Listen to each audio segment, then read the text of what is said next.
Hello mga langga! Welcome back to our channel. So today, andito kami sa 13th year anniversary ng aming kumare at kumpare. So ayan sila, sumasayaw silang mag-asawa. And then 8th birthday ng kanilang panganay and 3rd birthday ng kanilang bunso na aming inaanak ka. So they're enjoying their dance. Ayan, ang my birthday. Ayan ang dalawang my birthday.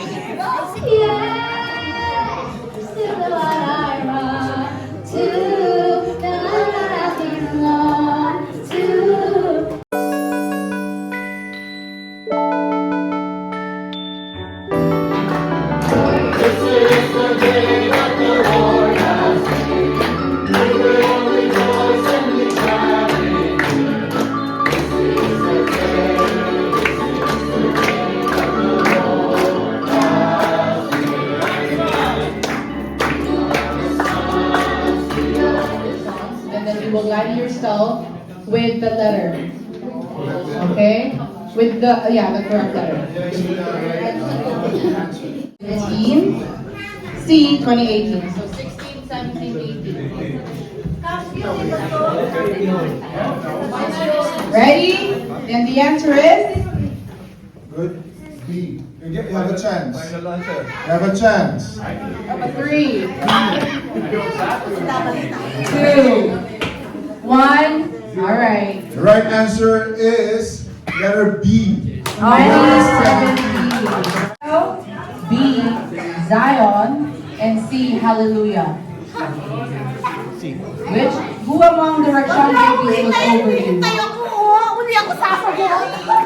A, Ezekiel, B, Zion, and C, Hallelujah.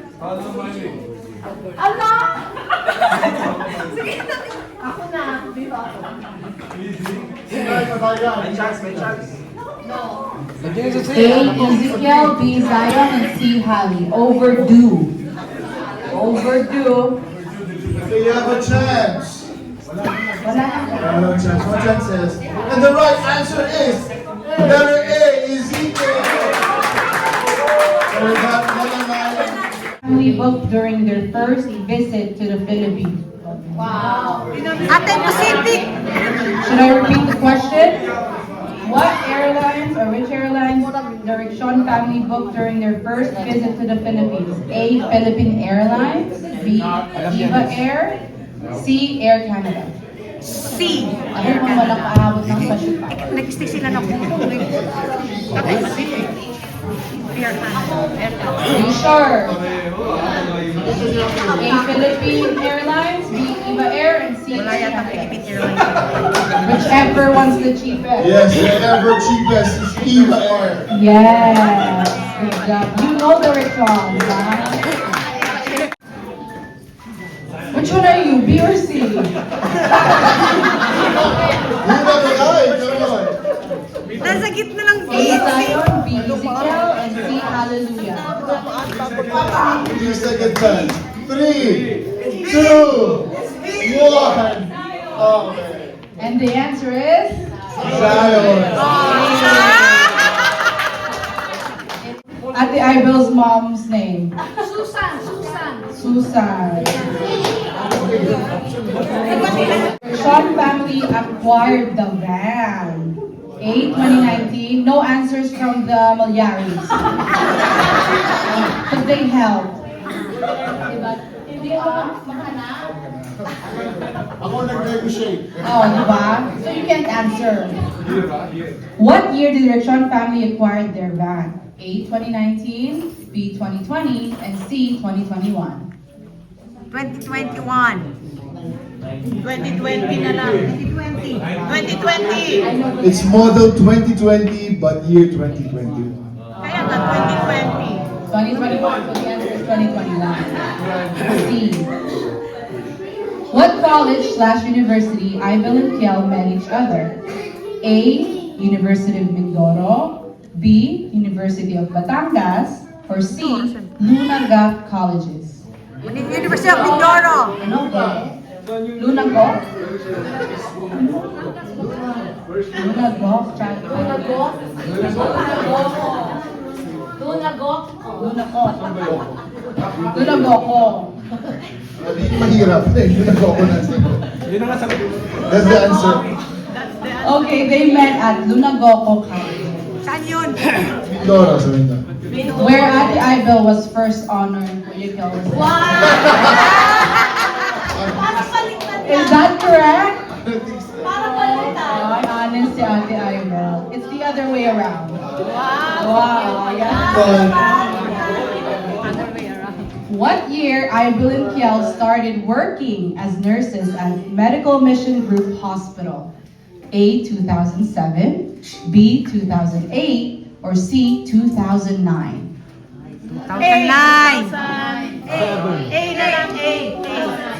9. Their guess is 2008, 2007. 2007. 2007. Kasi na yun, dito na siya eh. I know. Guess lang yun sa akin. Currently, what cartoon characters Hallelujah is into for those YouTube ninangs there? Melon. Cocomelon. A, Super Kitty, B, Paw Patrol, Oh, Paw Patrol. C, Peppa Pig. Paw Patrol. Peppa Pig. No, Paw Patrol. Nina, Papa Where's Patrol. Hallie? Natulog. Super Kitty. Ah! It's Super Kitty. That's true. Pero, are you sure? Where did Ezekiel spend his first Christmas? A, Niagara Falls, B, Blue Mountain, and C, downtown Toronto. I think the Balearic was with them. give chance to Ninang Sally, please. Blue And Ninang Mountain. Lai. Blue Mountain. Blue Mountain. Nandun ka? I think that's the last question na. How old is Kuya Kiel and Ate Ibel? Now? Old now? A, 28. Yes. B, 46.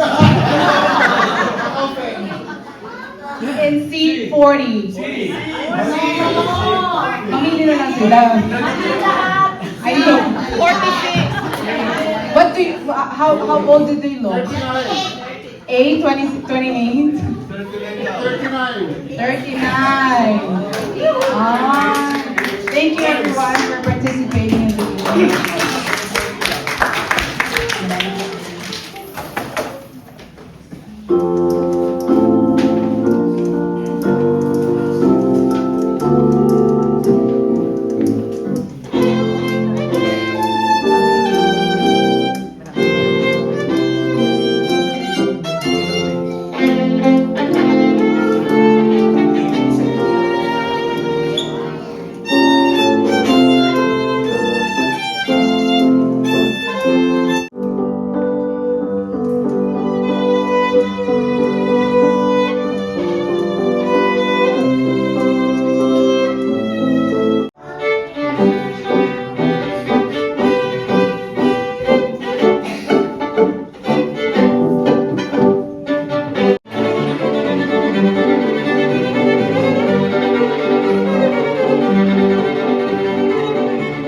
It means that, God made it clear that Jesus is coming back soon. Okay? By the way, Kiel is also a derivative from Ezekiel. In German, it has its own meaning. You know what it is? What is it?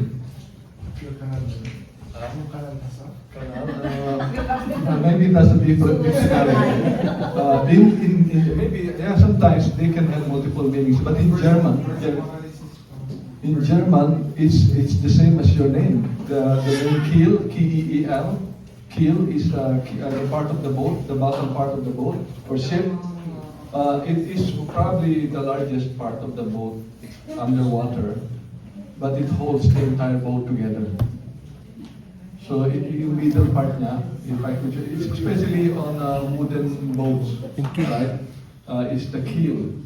So K-I-E-L and K-E-E-L, I mean the same. The large bottom part of the boat that holds the entire. Brother. Other than that, I said very fitting names only because Kiel means hardworking and diligent. Very fitting. We all know how hardworking Kuya Kiel is and very diligent as well. Overtime king. And there's no denying the obvious, the beauty. Ate Ibel, inside and out for sure. And I think we all see that. And we are all excited to see how Ezekiel and Zion and Hallelujah will grow up. And I know for sure that their names will also be very fitting to their personalities someday. Especially Zion. Of course. Well, for now, we will sing them a happy birthday and happy anniversary. I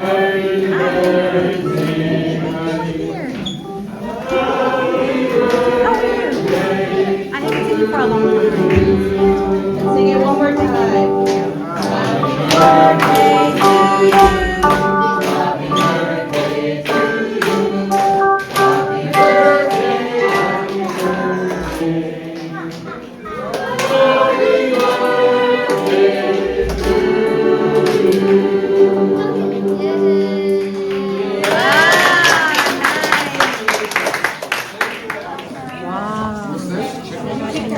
Mauna ka na. Mauna ka na. Bibigyan pa ako. Sa malabong picture. Hindi na ako mag-rice. Okay, 1, 2.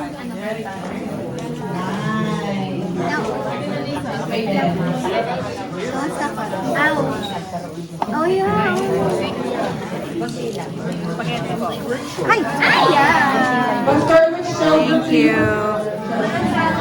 Manantala family. Kuya Ben, you want? Manantala fam. And after that, Kailangan ko pala ang rice kasi may palabok yan. Palabok yan. And then after Javier, the Javier. Andito kaya lang walang rice. After the Javier. Ay no, kasi akala ko yung walang.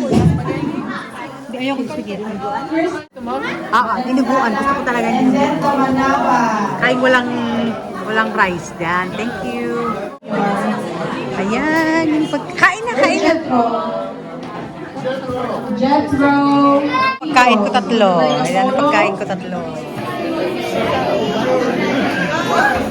I'm gonna allow Tito Logger present it, guys, please. Wow. Wait. You're so generous naman with the hair. Okay, wait, explain first. This is Hari. Can you show Zion? And Ezekiel. Ezekiel is very and a car, very nice. Pwede Ezekiel, can you hold hallelujah? Zion.